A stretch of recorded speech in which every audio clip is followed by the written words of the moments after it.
أكبر الله أكبر ولله الحمد الله أكبر الله أكبر الله أكبر لا إله إلا الله الله أكبر الله أكبر ولله الحمد. السلام علیکم ورحمۃ اللہ وبرکاتہ.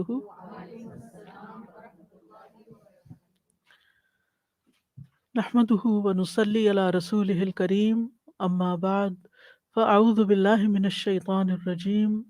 بسم اللہ الرحمن الرحیم.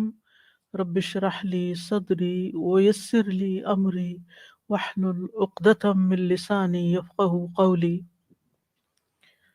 آج ہم انشاءاللہ حج کے پروگرام کے سلسلے میں حج بیت اللہ کے بارے میں قرآن مجید میں جو آیات آئی ہیں سورۃ الحج میں، پہلے ان کا جائزہ لیں گے، پھر ان سے متعلق کچھ احکام اور مسائل کا ذکر کریں گے انشاءاللہ.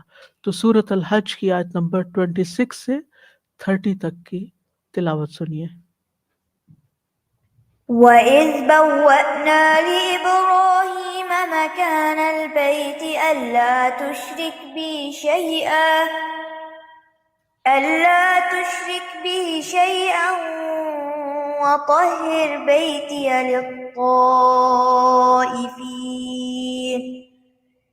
لِلطَّائِفِينَ وَالْقَائِمِينَ وَالرُّكَّعِ السُّجُودِ. وَأَذِّن فِي النَّاسِ بِالْحَجِّ يَأْتُوكَ رِجَالًا وَعَلَى كُلِّ ضَامِرٍ يَأْتِينَ مِن كُلِّ فَجٍّ عَمِيقٍ لِيَشْهَدُوا مَنَافِعَ لَهُمْ وَيَذْكُرُوا اسْمَ اللَّهِ فِي أَيَّامٍ معلومات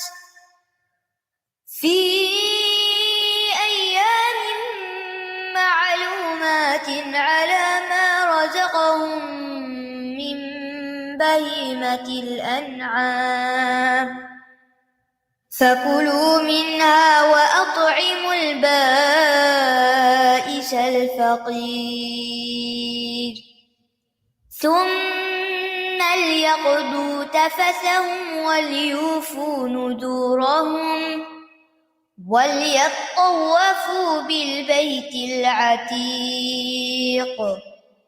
ذَلِكَ وَمَنْ يُعَظِّمْ حُرُمَاتِ اللَّهِ فَهُوَ خَيْرٌ لَهُ عِنْدَ رَبِّهِ. وَأُحِلَّتْ لَكُمُ الْأَنْعَامُ إِلَّا مَا يُتْلَى عَلَيْكُمْ فَاجْتَنِبُوا الرِّجْسَ مِنَ الْأَوْثَانِ وَاجْتَنِبُوا قَوْلَ الزُّورِ. اور یاد کرو جب ہم نے ابراہیم کے لیے بیت اللہ کی جگہ مقرر کر دی، اس حکم کے ساتھ کہ تم میرے ساتھ کسی چیز کو شریک نہ ٹھہرانا، اور میرے گھر کو طواف کرنے والوں اور قیام کرنے والوں اور رکوع اور سجدہ کرنے والوں کے لیے پاک رکھنا. اور لوگوں میں حج کا اعلان کر دو، وہ تیرے پاس پیدل اور ہر لاغر اونٹ پر سوار ہو کر دور دراز کے ہر کشادہ راستے سے آئیں گے، تاکہ وہ اپنے بہت سے فائدے دیکھ لیں اور معلوم دنوں میں ان مویشی جانوروں پر اللہ کا ذکر کریں جو اس نے انہیں بطور رزق دیے ہیں. تو اس میں سے خود بھی کھاؤ اور بھوکے محتاج کو بھی کھلاؤ. پھر چاہیے کہ وہ اپنا میل کچیل دور کریں اور اپنی نظریں پوری کریں اور قدیم گھر کا طواف کریں. یہ حکم ہے، اور جو اللہ کی حرمتوں کی تعظیم کرے گا وہ اس کے لیے اس کے رب کے ہاں بہت بہتر ہے. اور تمہارے لیے مویشی جانور حلال کر دیے گئے سوائے ان کے جو تمہیں پڑھ کر سنائے جاتے ہیں، بس بتوں کی گندگی سے بچو اور جھوٹی بات سے بھی بچو. اگر آپ ان آیات کے معنی پر غور کریں تو حج کا پورا نقشہ ان آیات میں سمو دیا گیا ہے کہ حج کے موقع پر کیا کیا کام کرنے چاہیے. تو اسی لیے ان آیات کو سلیکٹ کیا گیا ہے کہ سب سے پہلے ہم یہ دیکھیں کہ حج سے متعلق جو ارکان ہیں، جو ریچولز ہیں، ان کی تفصیل قرآن مجید میں کس طرح بیان ہوئی ہے۔ سنت اس کی وضاحت کرتی ہے، علماء نے اس کو کیٹیگرائز کیا ہے، لیکن سب سے پہلے کلام اللہ میں اس کا انداز کیا ہے وہ آج ہم دیکھیں گے۔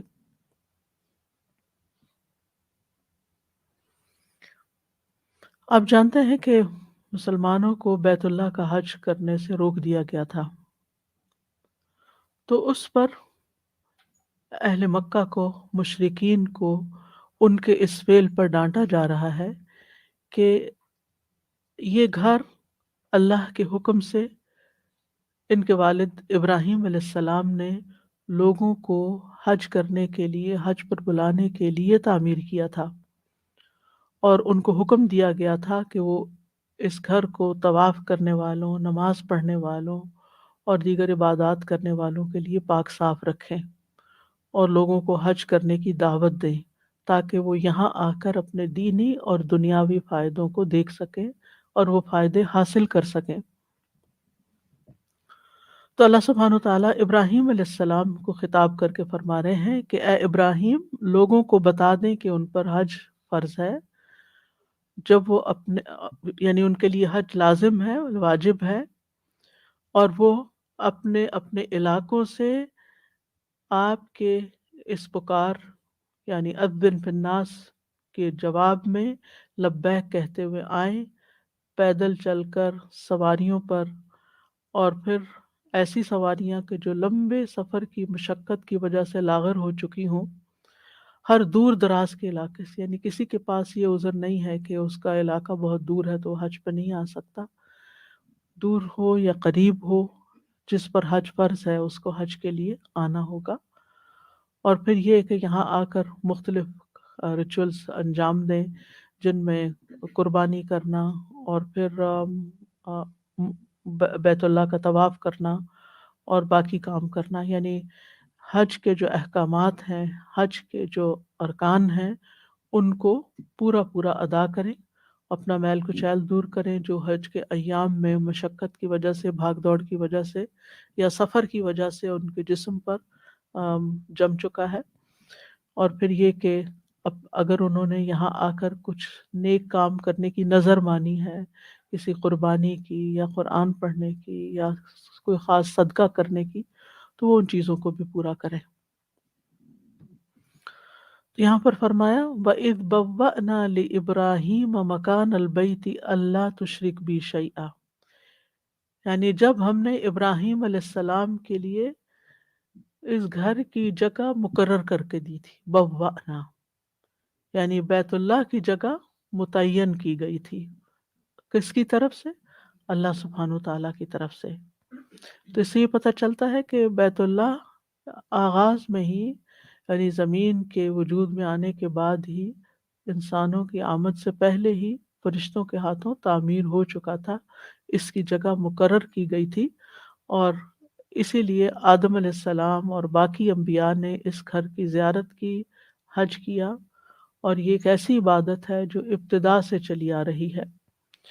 ابراہیم علیہ السلام کے زمانے میں کعبہ جو تھا وہ اپنی اس موجودہ شکل میں تعمیر شدہ نہیں تھا، بلکہ اس کا نشان باقی تھا، اس کی بنیادیں باقی تھی، اور وہ ایک ٹیلے کی شکل میں تھا، یعنی ایک ابھار کی شکل میں تھا۔ اسی لیے آپ دیکھیں کہ کعبہ کے اندر اگر کسی کو جانا ہو تو اس کو باقاعدہ سیڑھی لگا کر اوپر جانا پڑتا ہے، کیونکہ وہ ٹیلے کے اوپر ہے، یعنی بلند جگہ پر تعمیر کیا گیا۔ کعبہ زمین پر تعمیر نہیں کیا گیا، یعنی اونچی جگہ پر ہے، تو اس ٹیلے پر بنیادیں موجود تھیں جن پر ابراہیم اور اسماعیل علیہ السلام نے اس گھر کی تعمیر کی تھی۔ صحیح بخاری میں آتا ہے، نبی صلی اللہ علیہ وسلم نے فرمایا، اللہ اسماعیل علیہ السلام کی والدہ پر رحم فرمائے، اگر وہ زمزم کو اس کے حال پہ چھوڑ دیتی، یا فرمایا وہ پانی کے چلو نہ بھرتی، تو زمزم سطح زمین پر بہنے والا ایک چشمہ ہوتا، یعنی جیسے ایک دریا بہتا ہے ایسے ہی زمزم اوپر بہہ رہا ہوتا۔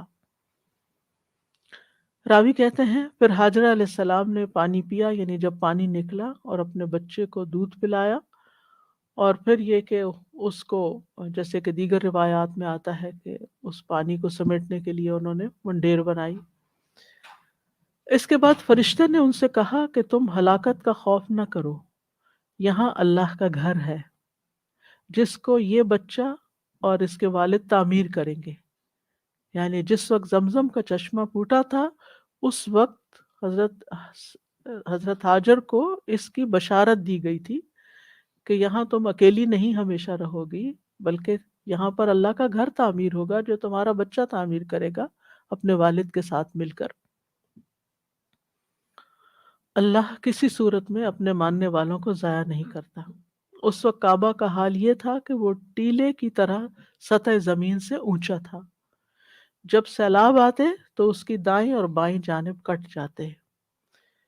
پھر حاجر علیہ السلام نے ایک مدت اسی طرح گزاری، یعنی اکیلے ہی گزاری، حتیٰ کہ قبیلہ جرہم کے کچھ لوگ ان کی طرف سے گزرے، کیونکہ پانی تھا تو پرندے آئے اور پرندوں کو دیکھ کر وہ قریب سے گزرتے ہوئے پھر اس ڈائریکشن پر آ گئے۔ تو اس حدیث میں بیت اللہ کی تعمیر کا ذکر ہے کہ آغاز کہاں سے ہوا تھا، اور اس سے یہ پتہ چلتا ہے کہ زمزم کے نمودار ہونے کے وقت بھی یہاں پر یہ گھر اپنی بنیادی شکل پہ موجود تھا، اور پھر بعد میں اس کو تعمیر کیا گیا۔ تو یہاں اس آیت میں ابراہیم علیہ السلام کو ہدایت کی جا رہی ہے کہ اس گھر کی بنیادیں خالص توحید پر رکھیے۔ کوئی شخص بھی یہاں آ کر اللہ تعالیٰ کی عبادت کے سوا کوئی اور مشرکانہ کام نہ کرے۔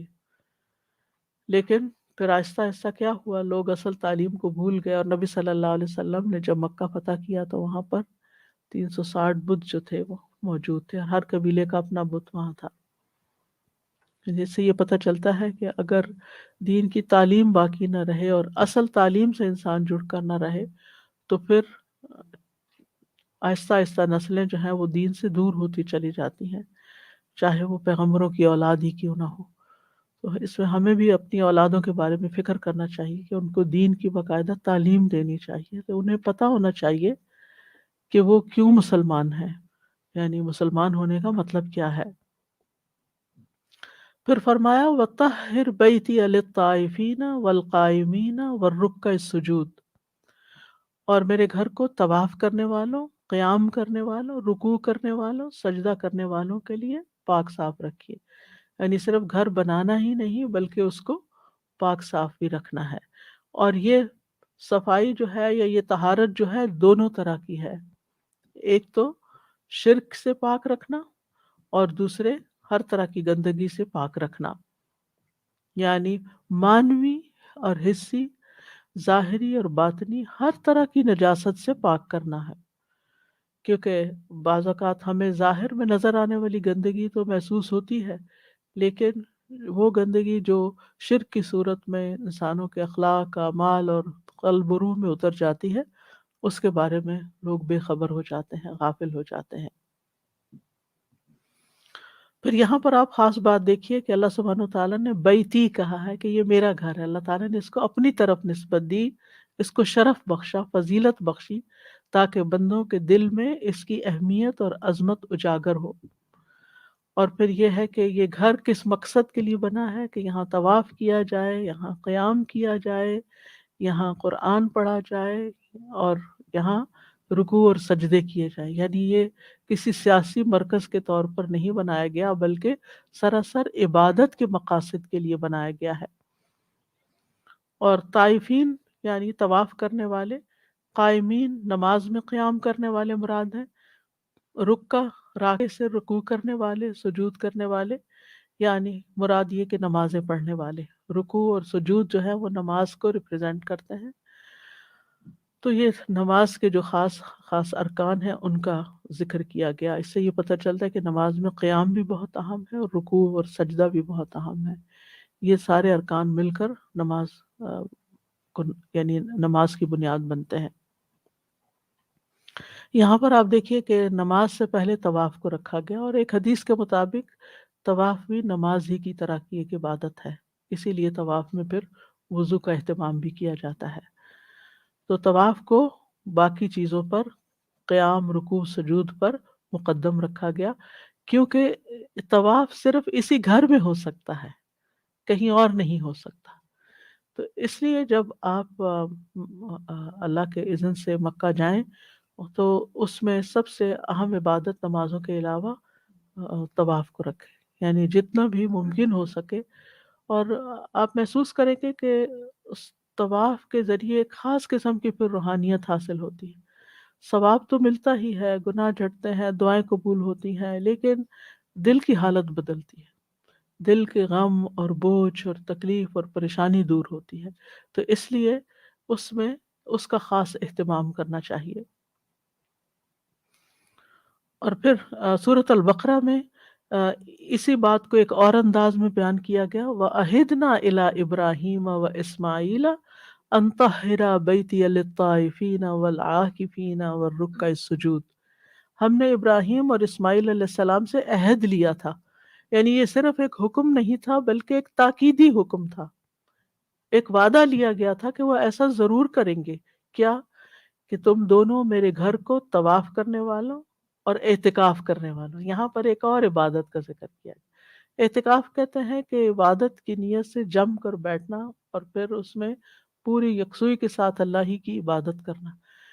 اسی لیے رمضان میں بہت سارے لوگ، بے شمار لوگ، سینکڑوں کے حساب سے اعتکاف کا اہتمام کرتے ہیں، یعنی اپنے سب گھر بار کام کاج ہر چیز چھوڑ کر بیت اللہ کو لازم پکڑ لیتے ہیں اور دن رات وہیں گزارتے ہیں اور عبادت میں مشغول رہتے ہیں۔ تو یہاں پر ان کے لیے بھی یعنی گھر کو صاف رکھنے کا اہتمام کیا جائے، اور رکوع کرنے والوں اور سجدہ کرنے والوں کے لیے پاک رکھو۔ اور الحمدللہ ہم دیکھتے ہیں کہ موجودہ دور میں وقت کے ساتھ ساتھ اس صفائی اور انتظام کا اور بہت بہترین طریقہ اختیار کیا گیا ہے۔ شروع سے جب ہم جاتے تھے تو اس وقت صرف صفائی ہوتی تھی، پھر اس میں مشینیں بھی آ گئیں، یعنی پہلے مینولی صفائی ہوتی تھی، پھر مشینیں آ گئیں، پھر اب اس کے ساتھ ساتھ اب باقاعدہ خوشبو چھڑکنے کا اہتمام کیا جاتا ہے، اور یعنی ہر طرح کی صفائی، یعنی خاص طور پر کورونا کے بعد بہت ڈس انفیکٹنٹ یعنی آپریشن چل رہے ہوتے ہیں۔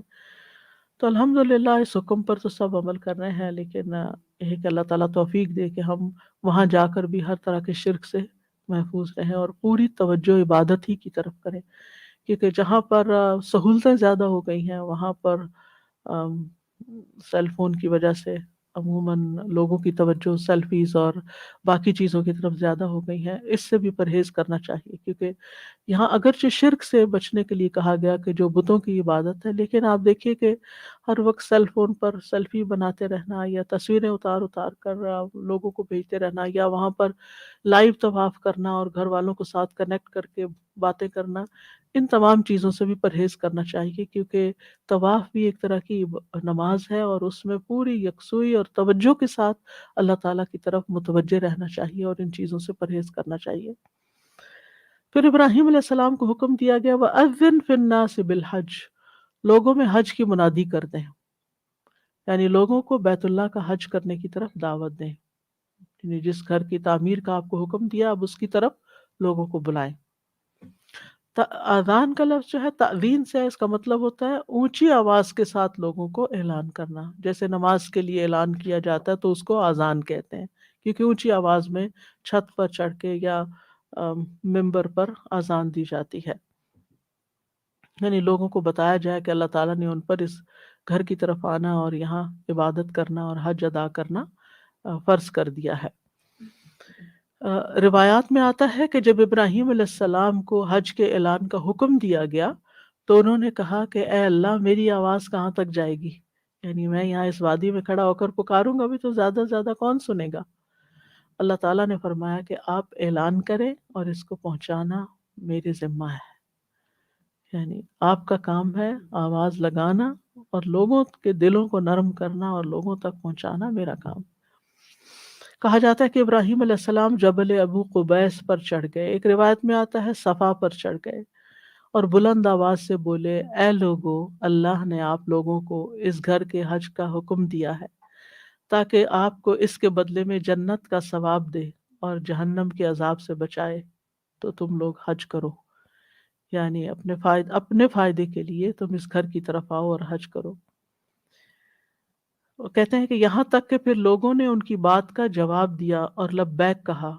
ان لوگوں نے بھی کہا جو اپنے باپوں کی پشتوں میں اور عورتوں کے رحموں میں تھے، یعنی نہ صرف یہ کہ زندہ لوگوں نے بلکہ جو ابھی پیدا ہونے والے بچے تھے انہوں نے بھی جواب دیا اور لبیک اللہم لبیک کہا، اور یہ ایک معجزہ تھا۔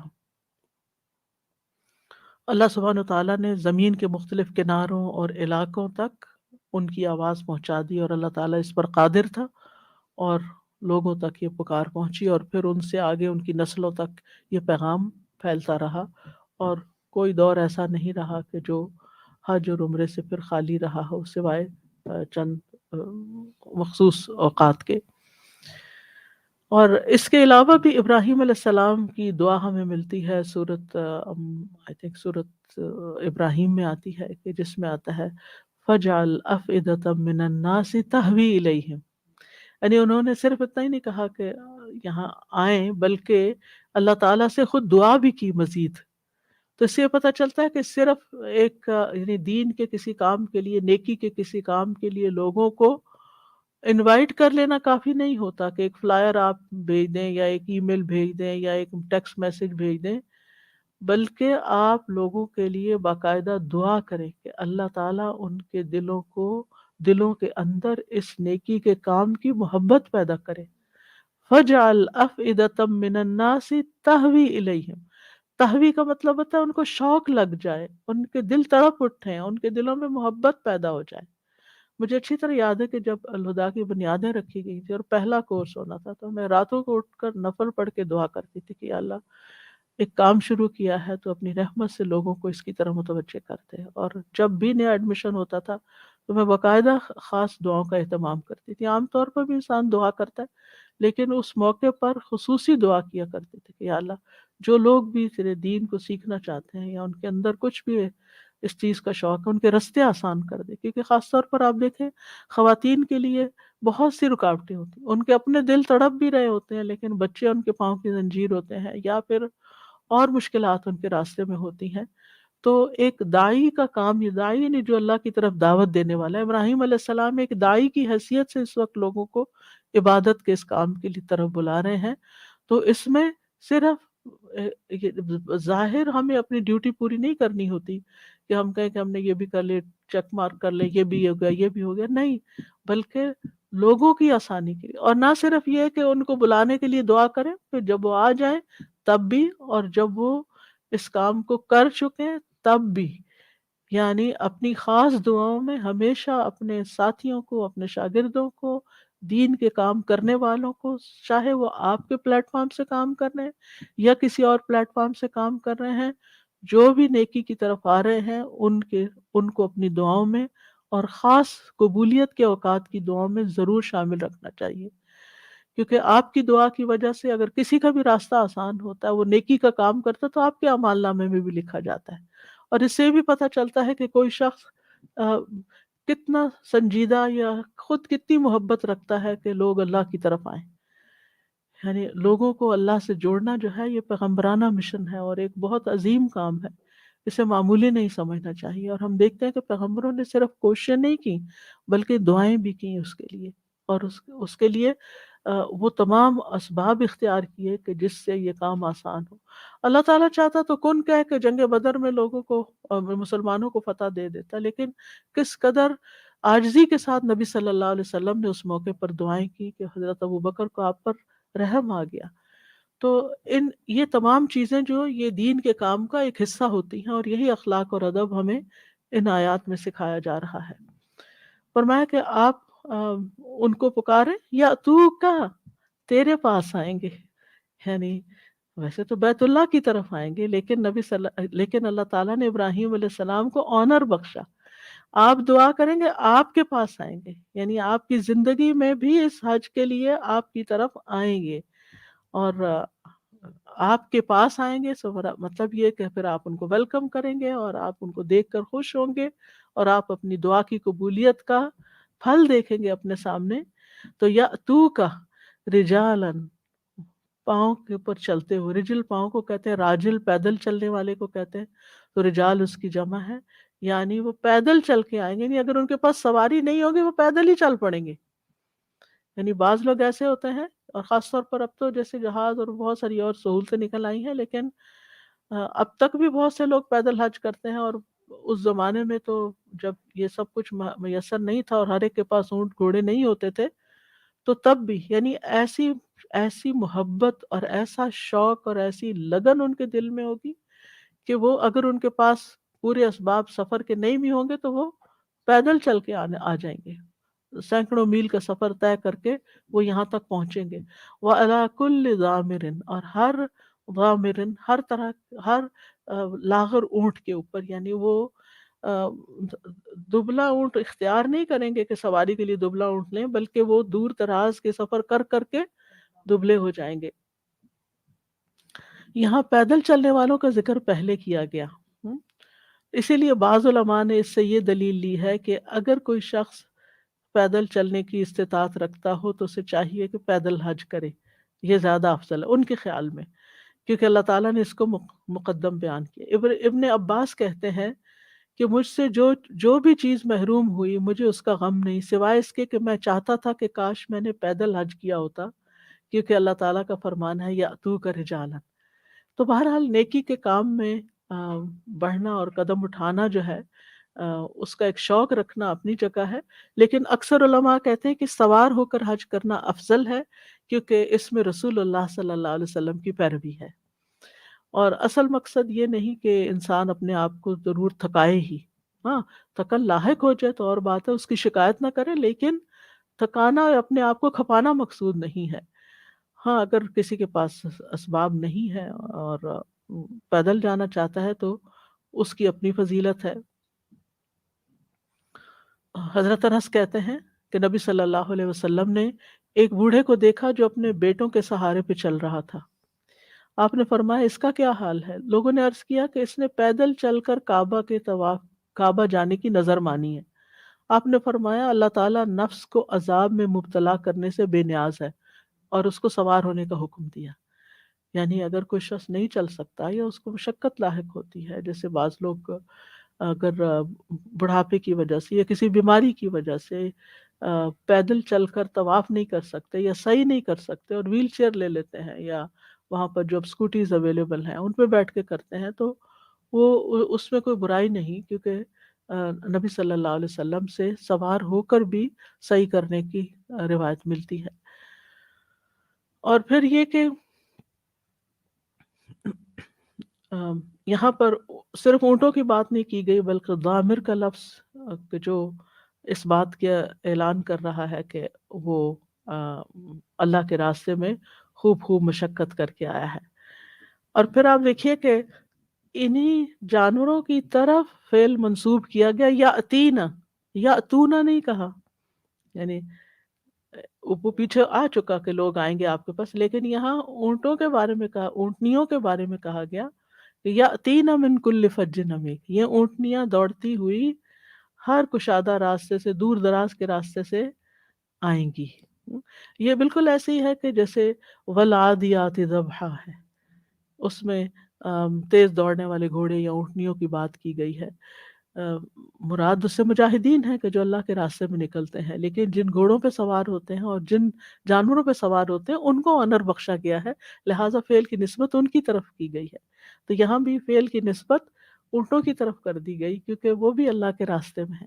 تو اس سے یہ پتہ چلتا ہے کہ ہر وہ چیز جو اللہ کے راستے میں استعمال ہوتی ہے، چاہے آپ کی گاڑی ہے، چاہے آپ کے دیگر لیپ ٹاپس ہیں یا دیگر مال اسباب ہیں، تو ان کی بھی اپنی ایک شان ہے اور ان کا بھی ایک مقام ہے، کیونکہ وہ بھی اللہ کے لیے استعمال ہو رہے ہیں، اور ان چیزوں کو بھی آنر بخشنا چاہیے، ان چیزوں کو بھی قدر کرنی چاہیے، ان چیزوں کا بھی خیال رکھنا چاہیے. اسی لیے 3 طرح کے گھوڑے ہوتے ہیں، اور ایک گھوڑا وہ جو اللہ کے راستے میں ہوتا ہے وہ قیامت کے دن وہ خود بھی اور اس کی لید اور اس کا پیشاب اور اس کا سب کچھ جو ہے اور اس کا جو چارہ ہے وہ سب کچھ بھی اعمال نامے میں وزن اس کا ہوگا، کیونکہ وہ اللہ کے راستے میں استعمال ہوا. تو انسان بعض جیسے آج کل اب یہ مشکل ہوئی کہ گیس مہنگی ہو گئی ہے، اس لیے بہتر ہے گھر سے ہی پڑھ لیا جائے. تو آپ دیکھیں کہ ہر جگہ جاتے ہیں، گروسری کے لیے جاتے ہیں، ہر کام کے لیے نکلتے ہیں، تو اگر اللہ کے راستے میں تھوڑی سی گیس لگ گئی تو کیا فرق پڑتا ہے؟ اللہ سبحانہ تعالیٰ اس کو بہترین نعم البدل دے گا، کہیں اور سے بچا دے گا آپ کے لیے. تو اللہ کے راستے میں جو بھی مال خرچ کرنا پڑے کسی بھی موقع پر، اس سے گھبرانا نہیں چاہیے، کیونکہ باقی چیزیں آپ لوگوں کو دیتے ہیں تو لوگ بھی اس کی قدر کرتے ہیں، تو جو آپ اللہ کے لیے دیتے ہیں کیا اللہ تعالیٰ آپ کی قدر نہیں کرے گا اور کیا آپ کو بہترین نعم البدل نہیں دے گا؟ تو یہاں پر دو لفظ مزید استعمال ہوئے، فج اور عمیق. فج جو ہوتا ہے ان رستوں سڑکوں وغیرہ کے لیے استعمال ہو رہا ہے کہ جو بیت اللہ کی طرف جاتی ہیں، اور عمیق ویسے تو گہرائی کے لیے استعمال ہوتا ہے جیسے ڈیپتھ کے لیے، لیکن یہاں مراد دور کے علاقے. اگر آپ دیکھیں گلوب پر خانہ کعبہ کو تو پھر جب وہاں سے نکلتے ہیں تو بظاہر تو اسٹریٹ راستے لگتے ہیں لیکن وہ نیچے کو بھی اترتے ہیں، تو اس لیے عمیق کا لفظ استعمال ہوا. تو بہرحال حضرت ابراہیم علیہ السلام نے حج کے لیے پکارا، اور اس کے بعد رسول اللہ صلی اللہ علیہ وسلم نے اس کی تعمیل کی اور لوگوں کو اس گھر کی طرف آنے کی دعوت دی.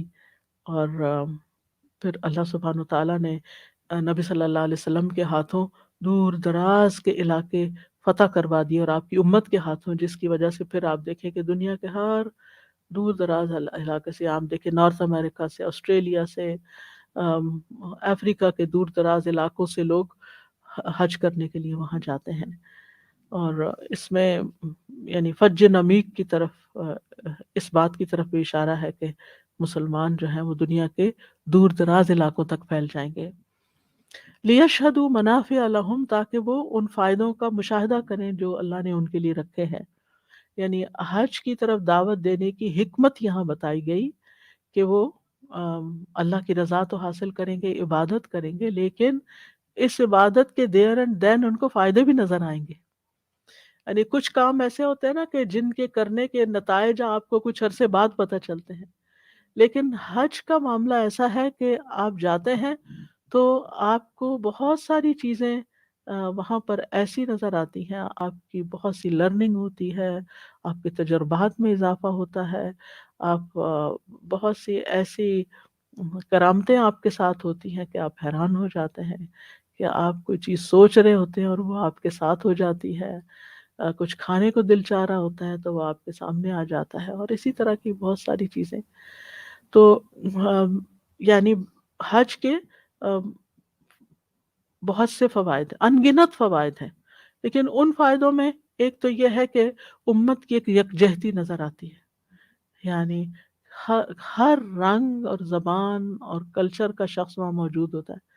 اس دفعہ اتفاق سے عمرے پر جب میں گئی ہوں تو ہمیں چونکہ لاسٹ مومنٹ پہ وہ بک کروایا تھا مدینہ کا جو علاقہ ہے، مدینہ کا جو ہوٹل تھا، تو اس گیٹ سے جب ہم اندر جاتے تھے باب عمر بن خطاب سے، تو آپ یقین کریں کہ میجورٹی ایسے لوگوں کی تھی جن کا مجھے ایک لفظ بھی سمجھ نہیں آتا تھا یہ زبان کون سی بول رہے ہیں. چلتے اٹھتے بیٹھتے یعنی بالکل مجھے سمجھ نہیں آئی. یعنی میں یہ بھی شناخت نہیں کر پائی کہ زبان کا نام کیا ہے. زبان کو سمجھنا، یعنی میں غور سے بازو کا سنتی تھی کہ کوئی ایک لفظ ہی سمجھ آ جائے تو کچھ بھی سمجھ نہیں آتا تھا. لیکن کتنی حیرت کی بات ہے نا کہ اتنے مختلف زبانیں بولنے والے اس طرح ہر سال ایک جگہ پر اکٹھے ہوتے ہیں، جن کا لباس مختلف ہے، جن کے کھانے پینے کی عادات مختلف ہیں، جن کا کلچر مختلف ہے، جن کی بہت سی چیزوں میں اختلاف ہے، لیکن یہاں سب اللہ کے بندے ہیں اور آپس میں بھائی بھائی ہیں. انما المؤمنون اخوہ کا ایک عظیم الشان مظہر نظر آتا ہے، اور سب کے سب ایک وقت میں ایک امام کی پکار پر اللہ اکبر کہتے ہوئے کھڑے ہو جاتے ہیں. یعنی اتنی جلدی تو لائنیں کبھی کوئی نہیں بنا سکتا جتنی جلدی آپ دیکھیں تکبیر ہوتے ہی لوگ صفیں بنا لیتے ہیں اور نماز کے لیے کھڑے ہو جاتے ہیں، کیونکہ مقصد ایک ہے. تو جتنا مقصد کے قریب لوگ ہوتے ہیں اتنے ہی ان کے اندر اتفاق اور اتحاد ہوتا ہے. یہ بھی ایک سیکھنے کی چیز ہے کہ انسان وہاں جا کر سیکھتا ہے.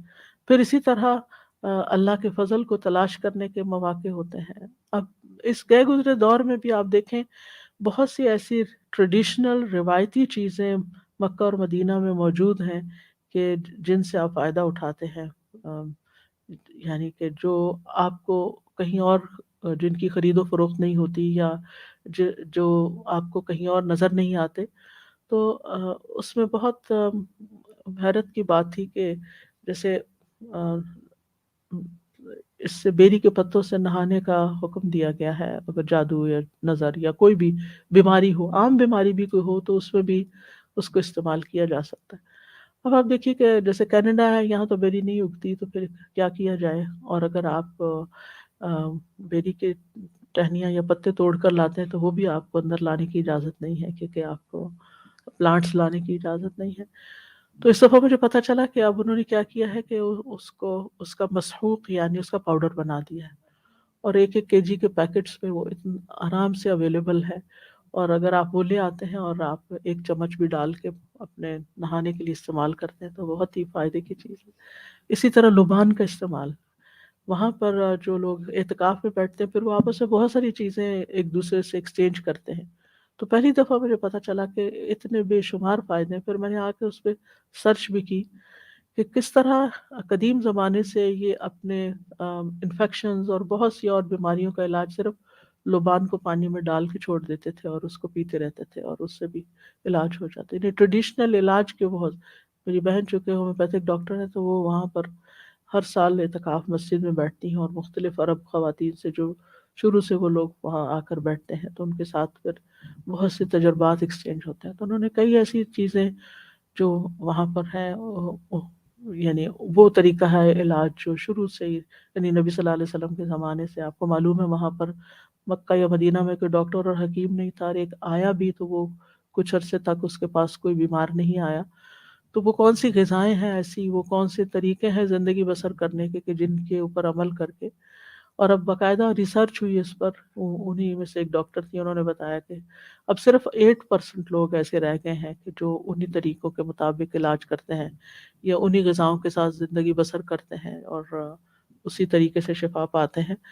تو بہرحال بہت سے فائدے ہیں، یعنی بیماریوں کے علاج ہو یا غذائیں ہوں یا اور وہ تمام چیزیں، اور سب سے بڑی بات یہ ہے کہ انسان کی دینی معلومات میں بہت اضافہ ہوتا ہے۔ جگہ جگہ وہاں پر لیکچرز کا اہتمام ہے، ہاں اگر عربی آتی ہے تو پھر ہی انسان زیادہ فائدہ اٹھا سکتا ہے، ورنہ انسان ہر نماز میں جس کے بھی پاس بیٹھتا ہے اس کو سلام دعا کر کے اس سے کئی نئی چیزیں سیکھتا ہے، لوگوں کے عمل سے انسان بہت سی چیزیں سیکھتا ہے، اور پھر اسی طرح کچھ لوگوں کی عبادات بہت ہی اچھی ہوتی ہیں، ہم سے بہتر ہوتی ہیں، ان سے بھی سیکھتا ہے انسان، اور کچھ لوگ جن کو نماز بھی صحیح پڑھنی نہیں آتی ان سے بھی انسان سیکھتا ہے کہ انسان کو اللہ کا شکر ادا کرنے کا موقع ملتا ہے۔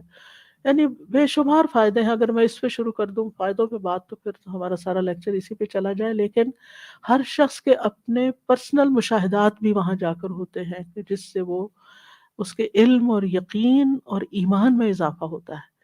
یعنی ایک چیز جو یقینی طور پر انسان کے اندر اضافہ کرتی ہے وہ ایک اطمینان، امن، ون دخلہ کان آمنا، جو وہاں داخل ہوا امن میں آ گیا، اور یہ امن صرف اس وقت تک کے لیے نہیں، وہ واپس آ کر بھی کافی دن باقی رہتا ہے، یعنی اندر کا اطمینان اور سکینت اور اندر کے جو بوجھ ہیں وہ اترتے ہیں۔ پھر اسی طرح وہاں پر جو قربانیاں کی جاتی ہیں اور پھر اس سے جو بے شمار فوائد حاصل ہوتے ہیں، پھر فرمایا وَيَذْكُرُ اسْمَ اللَّهِ فِي أَيَّامٍ مَّعْلُومَاتٍ عَلَىٰ مَا رَزَقَهُم مِّن بَهِيمَةِ الْأَنْعَامِ، اور وہ اللہ کی حمد کریں اور اس کا شکر ادا کریں اور اس کی تکبیر اور تسبیح کے ساتھ اس کی ثنا کریں ان معلوم دنوں میں۔ یعنی حج کے مقاصد میں سے ایک مقصد یہ بھی بتایا گیا ہے کہ حج کرنے والے لوگ معلوم دنوں میں اللہ کا نام ذکر کریں، اور خصوصاً ان چوپاؤں پہ اللہ کا نام ذکر کریں جو اللہ نے ان کو دیے ہیں۔ علماء کہتے ہیں کہ اس سے مراد عشر ذی الحجہ کے پہلے 10 دن ہیں، ایام معلومات، یعنی ان میں کثرت کے ساتھ اللہ کا ذکر کرنا چاہیے۔ بہت سے لوگ جو حج پہ جاتے ہیں وہ عموماً عشر ذی الحجہ کی فضیلت نہ جاننے کی وجہ سے بعض اوقات اپنا بہت سا وقت ادھر ادھر بھی گنوا دیتے ہیں، مارکیٹس اور بازار اور ان چیزوں میں۔ تو اس میں یہ ہے کہ اللہ تعالیٰ کا ذکر، خصوصاً تکبیرات کا پڑھنا اور تسبیحات کا پڑھنا، اور پھر اس پہلے عشرے کا 10واں دن جو ہے وہ قربانی کا دن ہے، جس میں جانوروں پر اللہ کا نام پڑھنا، یعنی اللہ کے راستے میں قربانی کرنا کہ جو حج کا ایک حصہ ہے اس کی طرف بھی اشارہ ہے۔ اور پھر ایام معلومات میں علماء نے اس کو یوم النحر کے بعد ایام تشریق جو ہیں 11، 12، 13 ان کو بھی شریک کیا ہے۔ یعنی یہ تمام دن جو ہیں یہ ذبح کے ایام ہیں، اور بہیمۃ الانعام سے مراد اونٹ، گائے، بھیڑ، بکری وغیرہ ہیں جن کی قربانی دی جاتی ہے۔ اور پھر آپ دیکھیے کہ خاص طور پر یہ جو بات کی گئی ہے وہ یہ کہ جانوروں کو ذبح کرتے وقت اللہ کا نام لیا جائے، کیونکہ ان کے ہاں بتوں کے نام پر قربانی کی جانے لگی تھی جس سے روکا گیا۔ کیونکہ اگر اللہ کا نام نہ لیا جائے یا اللہ کا نام جان بوجھ کے چھوڑ دیا جائے یا پھر اللہ کے سوا کسی اور کا نام لیا جائے تو ایسا ذبح شدہ جانور جو ہے وہ کھانا حلال نہیں ہوگا۔ اور اگر کوئی وقتی طور پر بھول گیا تو جس وقت یاد ہے اس وقت بھی پڑھ لے تو قربانی حلال ہی ہوگی۔ فَكُلُوا مِنْهَا وَأَطْعِمُوا الْبَائِسَ الْفَقِيرَ، اس میں آپ دیکھیے قرآن مجید میں حج کا جو طریقہ یا حج کے جو ریچولز کا ذکر کیا جا رہا ہے، اس میں صرف یہ نہیں بتایا جا رہا اب آپ قربانی کر لیں، اب آپ رمی کر لیں، اب آپ یہ کر لیں 1 2 3، صرف یہ نہیں، ساتھ ہی اس کی حکمتیں اور اس میں مثلاً حج کی کتابوں میں عموماً یہ تو لکھا ہوتا ہے کہ اس تاریخ کو آپ نے قربانی کرنی ہے، لیکن یہ نہیں لکھا ہوتا کہ آپ اس میں سے خود بھی کھا سکتے ہیں۔ یہاں پر اللہ سبحانہ تعالیٰ فرماتے ہیں فَكُلُوا مِنْهَا، یعنی یہ جانور اللہ کے نام پر تم نے قربان کیے ہیں لیکن تم ان میں سے خود بھی کھا سکتے۔ عام طور پر ہمارے ذہن میں ہمیشہ ایک سوال رہتا ہے کہ جو قربانی فی سبیل اللہ کی جاتی ہے، صدقے کا بکرا ہے مثلا، کیا اس میں سے خود کھا سکتے ہیں یا نہیں کھا سکتے؟ تو یہ ہے کہ قربانی اگرچہ صدقہ ہے ایک طرح سے لیکن اس میں سے خود بھی کھا سکتے ہیں۔ وَأَطْعِمُوا الْبَائِسَ الْفَقِيرَ، اور کسی ایسے شخص کو جس کو سخت فاقہ لاحق ہو، تنگی پہنچی اور محتاج ہو، اس کو بھی کھلا سکتے ہیں۔ باعث کا مطلب ہوتا ہے جو مالی طور پر تنگ دست ہو، فقیر بھی وہی ہوتا ہے۔ تو یہاں پر فقیر کا لفظ عام ہے لیکن باعث یعنی جو بہت ہی لاچار قسم کا انسان ہو اس کی طرف اشارہ ہے۔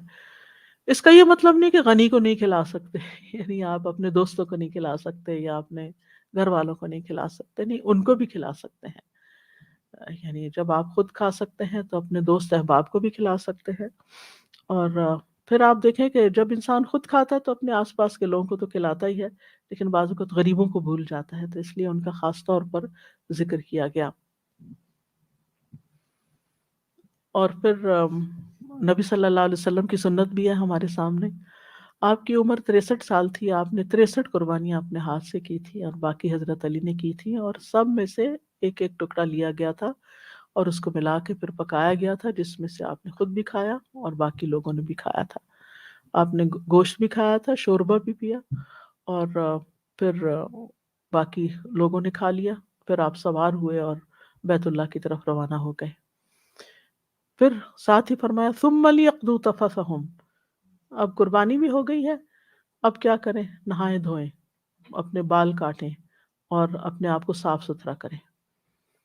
یعنی یہ بھی مناسک حج میں سے ہے، یعنی اپنا میل کچیل دور کریں، اور میل کچیل دور کر کے نہیں، نہا دھو کر پھر سلا ہوا لباس پہن لیں، یعنی جب قربانی کر لی جائے، کنکریاں مار لی جائیں اور باقی ریچولز پورے کر لیے جائیں۔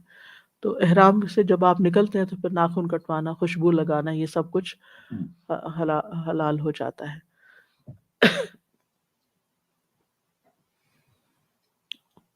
اور پھر آپ دیکھیں کہ یعنی ایک تو نہانا مراد ہے، اور دوسرا یہ کہ بالوں کو کتروانا اور صاف ستھرا کرنا اور ناخن، یہ ساری چیزیں یعنی ہر طرح کی میل کچیل، یعنی آپ ایک پراپر شیپ میں اب آ جائیں۔ اور ایک اور معنی یہ بھی کیا جاتا ہے کہ اپنے حج کے اعمال اب باقی جو رہ گئے ہیں ان کو پورا کریں۔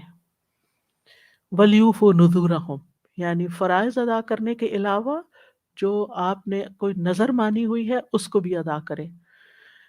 نظر ہر اس عمل کو کہتے ہیں جو انسان پر لازم ہو جائے یا انسان اپنے اوپر اس کی پابندی لازم کر لے، یعنی اللہ نے آپ پر لازم نہیں کیا، آپ کسی نیکی کے کام کو جب اپنے اوپر خود لازم کر لیتے ہیں، اس کے کرنے کا وعدہ کر لیتے ہیں، عہد کر لیتے ہیں، تو وہ نظر ہو جاتی ہے۔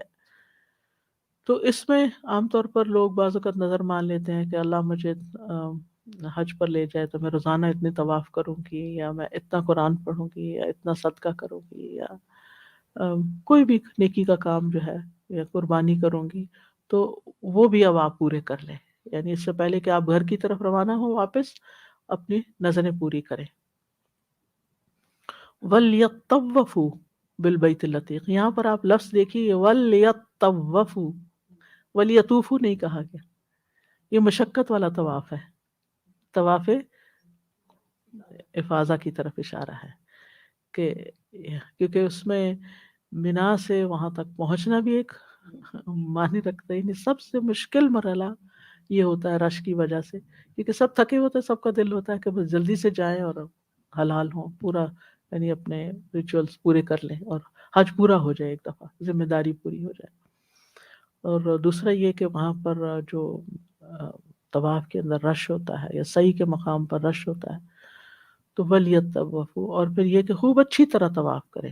اور ایک معنی یہ بھی کیا گیا ہے کہ صرف اس طواف کو کافی نہ سمجھے، اس کے علاوہ بھی خوب طواف کرے۔ وَلْيَطَّوَّفُوا یعنی خوب خوب طواف کرے، اور بھی کثرت سے طواف کرے، اور مشقت کی طرف تو ہے، اشارہ ہے ہی۔ اور پھر بالبیت العتیق، یہاں پر بیت اللہ نہیں کہا گیا، البیت العتیق کہا گیا ہے۔ عتیق کا ایک معنی ہوتا ہے قدیم، چونکہ یہ دنیا میں سب سے پہلا گھر ہے تو اس لیے اس کو عتیق کہا گیا۔ ایک معنی ہے آزاد، یعنی یہ کسی انسان کی ملکیت نہیں ہے، ہر آقا کے تسلط سے آزاد ہے، اور اسی طرح یہ کہ اس پر کبھی کوئی اور مسلط نہیں ہوگا، اور یہ ایک آنریبل گھر ہے۔ ذالک ومن یعظم حرمات اللہ فہو خیر لہ عند ربہ، اور جو اللہ کی حرمات کی تعظیم کرے گا تو وہ اس کے لیے اس کے رب کے ہاں بہت اچھا ہے۔ یعنی حرمات سے مراد وہ تمام چیزیں ہیں جن کے احترام کا حکم دیا گیا ہے، جیسے حرم ہے، مسجد حرام ہے، حرمت والے مہینے ہیں، ہدی کے جانور ہیں، یعنی مکہ کی طرف قربانی کے لیے لے جانے والے اونٹ بکریاں وغیرہ ہیں، اور یہ ساری چیزیں۔ اور ویسے بھی یہ کہ اس مسجد کا اپنا ایک احترام ہے، اس انوائرنمنٹ کا احترام ہے، اور یہ حضرت ابراہیم علیہ السلام کے زمانے سے ان سب چیزوں کی حرمت جو تھی لوگوں پر اچھی طرح واضح تھی، لیکن مشرکین نے اصل طریقے چھوڑ کر ان حرمتوں کو بھی پامال کیا۔ اسی طرح حرمات میں حالت احرام میں جو پابندیاں ہیں ان کا لحاظ رکھنا بھی ضروری ہے، اس کی طرف بھی اشارہ ہے، یعنی شکار کرنا، لڑائی جھگڑا کرنا، فسق و فجور کا ارتکاب کرنا، شہوانی افعال کا ارتکاب کرنا، یہ سب گناہ کے کام ہیں، ان سے بھی بچنا ضروری ہے۔ اور شاعر کی تعظیم جو ہے یہ تقوی سے تعلق رکھتی ہے، وَمَن يُعَظِّمْ شَعَائِرَ اللَّهِ فَإِنَّهَا مِن تَقْوَى الْقُلُوبِ، یعنی جو ان شاعر کی تعظیم کرے گا تو وہ دراصل وہی ہے جس کا دل اللہ نے تقوی کے لیے خالص کر لیا۔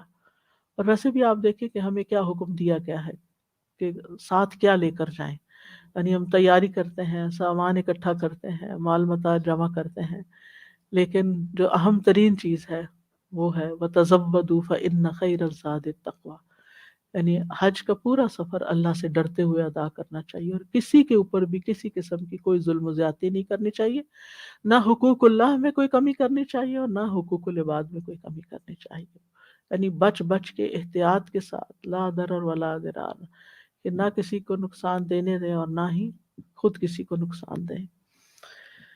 پھر فرمایا وَأُحِلَّتْ لَكُمُ الْأَنْعَامُ إِلَّا مَا يُتْلَىٰ عَلَيْكُمْ، کہ مشرکین نے جو جانور تم پر حرام کر رکھے، صائبہ، بحیرہ وغیرہ، یہ سب جو ہے ان کی کوئی حقیقت نہیں، اس کے لیے کیا ضروری ہے کہ جو اللہ نے چوپائے جانور تمہارے لیے حلال کیے ان کو حلال سمجھو، سوائے اس کے جو اللہ نے تمہیں بتا دیا ہے قرآن میں۔ فَاجْتَنِبُوا الرِّجْسَ مِنَ الْأَوْثَانِ وَاجْتَنِبُوا قَوْلَ الزُّورِ، تو بتوں کی گندگی سے بچو اور جھوٹی بات سے بچو، شرک اور جھوٹ دونوں سے بچنے کا حکم دیا، کیونکہ شرک سب سے بڑا جھوٹ ہے کہ اللہ کے ساتھ کوئی اور بھی اس تخلیق میں یا باقی چیزوں میں شریک ہے۔ تو جھوٹ جو ہے اخلاقی برائیوں میں سب سے بدترین برائی ہے۔ ایک حدیث میں آتا ہے کہ نبی صلی اللہ علیہ وسلم سے پوچھا گیا کہ کیا مومن چوری کر سکتا ہے؟ تو کہا کہ ہاں ہو سکتا ہے کہ چوری کرے۔ پوچھا گیا کہ کیا وہ زنا کر سکتا ہے؟ کہا ہو سکتا ہے کہ ایک مسلمان زنا کرے۔ پھر پوچھا گیا کہ کیا مسلمان جھوٹ بول سکتا ہے؟ آپ نے فرمایا نہیں، مومن جھوٹا نہیں ہو سکتا۔ جھوٹ جو ہے وہ نفاق کی علامت ہے۔ یہاں پر آپ دیکھیے جھوٹ کو شرک کے ساتھ ملایا گیا ہے، کیونکہ جتنی بھی خرابیاں ہیں اور جتنی بھی اخلاقی برائیاں ہیں اور جتنی بھی معاملات کی خرابی ہے، تعلقات کی خرابی، ان سب کے پیچھے جھوٹ ہوتا ہے۔ تو اس لیے جس چیز میں جھوٹ شامل ہو جاتا ہے اس میں پھر کوئی برکت نہیں رہتی۔ تو یہاں حج کا جو سبق سکھایا گیا کہ ایک طرف حج اسٹیبلش کرو، کس کے لیے؟ اپنے یعنی توحید کے قیام کے لیے، یعنی توحید خالص کرو، اور دوسری طرف یہ کہ اپنے اخلاقیات میں جھوٹ سے بچو اور جھوٹی بات سے بچو۔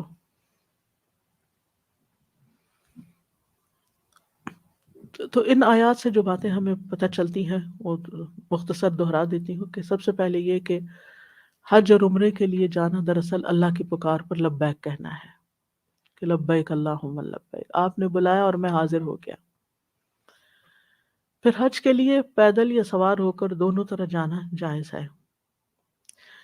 پھر یہ کہ بیت اللہ کی طرف جانے کو یا توکک سے تعبیر کیا گیا کہ گویا اس نے ابراہیم علیہ السلام کی پکار پر لبیک کہا، یعنی آغاز انہوں نے کیا۔ اور جو کسی نیکی کا آغاز کرتا ہے، قیامت تک جو بھی شخص اس کی پکار پر لبیک کہتے ہوئے وہ کام کرتا ہے، وہ سب اس کے اجر میں اضافے کا باعث بنتا ہے۔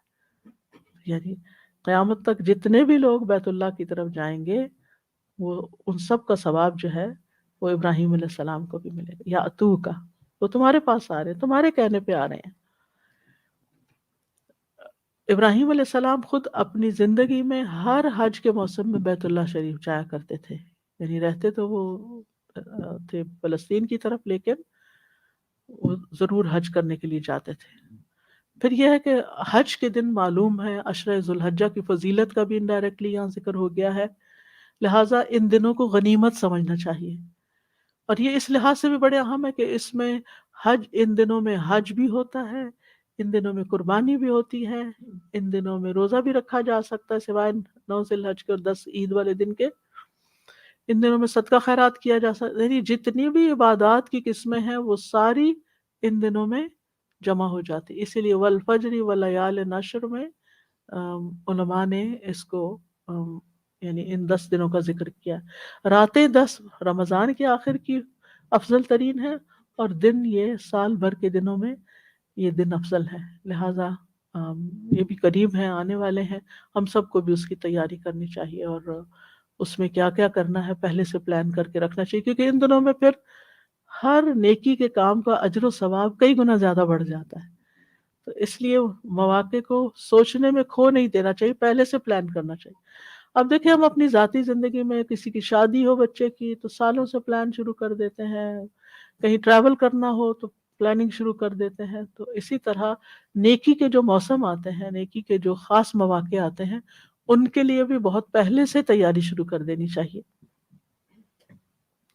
اور پھر خاص طور پر ان دنوں کا جو عمل ہے وہ ذکر اللہ ہے، وَيَذْكُرُ اسْمَ اللَّهِ، اور اسم اللہ میں تسبیحات اور تکبیرات اور یہ ساری چیزیں آ جاتی ہیں۔ پھر یہ کہ اس گھر کو اللہ نے اپنی طرف منسوب کیا، وَطَهِّرْ بَيْتِي، تو اللہ کے گھر میں بہت اللہ تعالیٰ کی عظمت کو ذہن میں رکھتے ہوئے داخل ہونا چاہیے، ایک ہیبت ہونی چاہیے۔ اس جگہ پر وہ کام نہیں کرنے چاہیے کہ جو نہ کرنے کے۔ آپ دیکھیں جب کسی کے گھر میں آپ جاتے ہیں تو کس چیز کا خیال رکھتے ہیں؟ جس چیز کو میزبان پسند کرتا ہے وہی کیا جائے، جس کام کے لیے اس نے بلایا ہے وہی کریں، اور جس چیز کو وہ پسند نہیں کرتا وہ نہ کریں۔ یعنی جب آپ لوگوں کو اپنے گھر میں دعوت کے لیے بلاتے ہیں تو آپ کا کیا دل چاہتا ہے کہ جو آپ نے ان کے بیٹھنے کی جگہ بنائی ہے، جو آپ نے ان کے کھانے کے لیے رکھا ہے، جو آپ نے ان کے لیے گفٹ ہدیے ہدایا رکھے ہیں، وہ ان کو خوشی سے ایکسیپٹ کریں، اور بلا وجہ دوسری جگہوں پر گھر کے دوسرے یعنی بیڈ روم اور ادھر ادھر گھومنے پھرنے نہ نکل جائیں، جن چیزوں کو استعمال کرنے کی اجازت نہیں ان کو نہ کریں، اور گھر میں شور ہنگامہ نہیں کریں، کوئی ایسا کام نہیں کریں کہ جس سے گھر والوں کو تکلیف۔ آپ دیکھیں کہ جب آپ اللہ کے گھر میں اترتے ہیں، آپ نے قدم اندر رکھ لیا، اب تو ایک ہیبت طاری ہو جانی چاہیے، نہ کہ وہاں بیٹھ کر کھیل کود اور فون پر آپ گیمز کھیل رہے ہیں، اور بعض خواتین بچوں کو موبائل پکڑا دی، جیسے وہ نماز پڑھنے لگے نا، وہ کسی نے ذکر کیا کہ وہ انہوں نے نماز شروع کی اور بچی کے ہاتھ میں موبائل دے دیا، اس نے اس پہ کوئی گیم یا کچھ لگا دیا، اس کا لاؤڈ میوزک تھا کہ جو امام صاحب تھے ان کی تو آواز ہی نہیں کان میں آ رہی تھی، اس قدر نماز ڈسٹرب ہوئی۔ تو ایسی تمام چیز آپ دیکھیں، آپ اللہ کے گھر میں آپ کوئی ایسا کام نہ کریں جو اللہ تعالیٰ کو پسند نہیں۔ آپ یوں ہی سمجھیں کہ جیسے آپ کسی کے گھر میں گئے ہیں تو آپ نے وہی کرنا ہے جو اس کو پسند ہے، اس کے علاوہ کچھ نہیں کرنا۔ وہ گھر کس کام کے لیے بنائے گا؟ طہر بیتی للطائفین والعاکفین والرکع السجود۔ تو یہ گھر جس کام کے لیے وہی کریں، باقی سب چیزیں چھوڑ دیں، اور اس موقع کو غنیمت سمجھیں، اور کثرت سے اللہ کا شکر ادا کریں کہ اللہ تعالیٰ نے آپ کے قدم یہاں مبارک کیے ہیں اور آپ کو موقع ملا ہے یہاں آنے کا۔ تو ان اوقات کو ادھر ادھر ٹیکسٹنگ اور باتیں اور ادھر ادھر دیکھنا اور فضول کاموں میں اپنا وقت ضائع کرنا، یعنی پورے احترام کے ساتھ اس گھر میں رہیں۔ پھر اسی طرح اس گھر کی صفائی کا بھی خیال رکھیں، گندگی پھیلانا جائز نہیں ہے وہاں۔ اگر کوئی کوڑا کرکٹ نظر آئے تو اس کو اٹھا لیں۔ کہاں یہ کہ بعض لوگ کھجور کھا کے گٹلیاں پھینک دیتے ہیں، یا پانی پی کے کپ چھوڑ دیتے ہیں، ٹشو، یعنی مسلسل لوگ صفائی کرنے والی خواتین کے ایریے میں گھوم پھر رہی ہوتی ہیں، اور وہ لوگوں کی چھوڑی ہوئی چیزیں اٹھا کے کوڑے پھینک رہی ہوتی ہیں۔ اول میں ہم اپنے بیگ میں خود ہی اپنا ٹشو ڈال لیں، ہم کیوں چھوڑیں؟ کیا ہمارا دل چاہے گا مثلا کوئی آپ کے گھر آئے اور اپنا ٹشو استعمال کر کے آپ کے ٹیبل پہ چھوڑ دے یا آپ کے نیچے پھینک دے فلور پہ؟ آپ کو کیسا لگے گا؟ اللہ تعالیٰ کو کیسا لگتا ہوگا کہ جب ہم اللہ کے گھر میں ایسی حرکتیں کرتے ہیں؟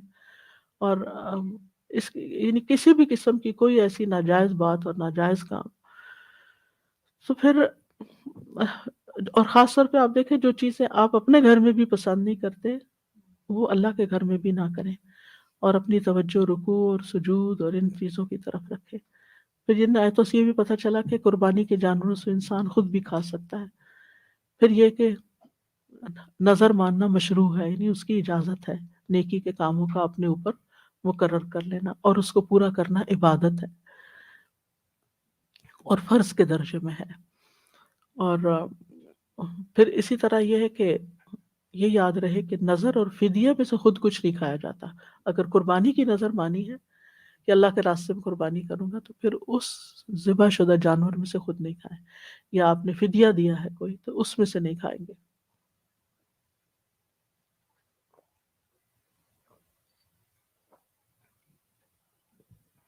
پھر یہ جو کہا گیا وَلْيَطَّوَّفُوا بِالْبَيْتِ الْعَتِيقِ، تو اس سے پتہ چلتا ہے کہ پورے گھر کا طواف ہوگا، حتیم کے اندر سے نہیں ہوگا، شارٹ کٹ نہیں ہوگا، کیونکہ حتیم بیت اللہ کا حصہ ہے۔ پھر اسی طرح یہ ہے کہ طواف حج کا اہم ترین رکن ہے، اسی لیے خاص طور پر اس کا یہاں ذکر کیا گیا ہے۔ پھر یہ کہ طواف کسی وقت بھی کیا جا سکتا ہے، دن اور رات کی کسی بھی گھڑی میں، اس کے لیے کچھ ایسا مقرر نہیں کہ زوال کا وقت ہے یا کوئی اور دن ہے یا رات ہے، جب چاہیں آپ طواف کریں۔ اور پھر یہ کہ طواف افاضہ جو ہے واجب ہے، اور یہ آخری رکن ہے ایک طرح سے۔ تو حج کے ان آیات سے حج کے اغراض و مقاصد بھی واضح ہوتے ہیں، اور ان میں سب سے پہلا مقصد تو یہی ہے کہ انسان اپنے آپ کو صرف اللہ کے لیے خالص کرے۔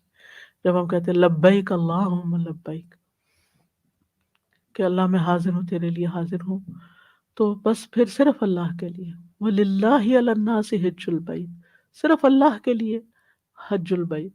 اور پھر وَأَتِمُّ الْحَجَّ وَالْعُمْرَةَ لِلَّهِ، صرف اللہ کے لیے۔ تو حج جو ہے یہ توحید کو خالص کرتا ہے، اور حج کے تمام مناسک بھی، جیسے طواف ہے، سعی، قربانی، یہ سب بھی اللہ کے لیے، قربانی بھی اللہ کے لیے۔ ان صلاتی و نسکی و محیایا و مماتی للہ رب العالمین۔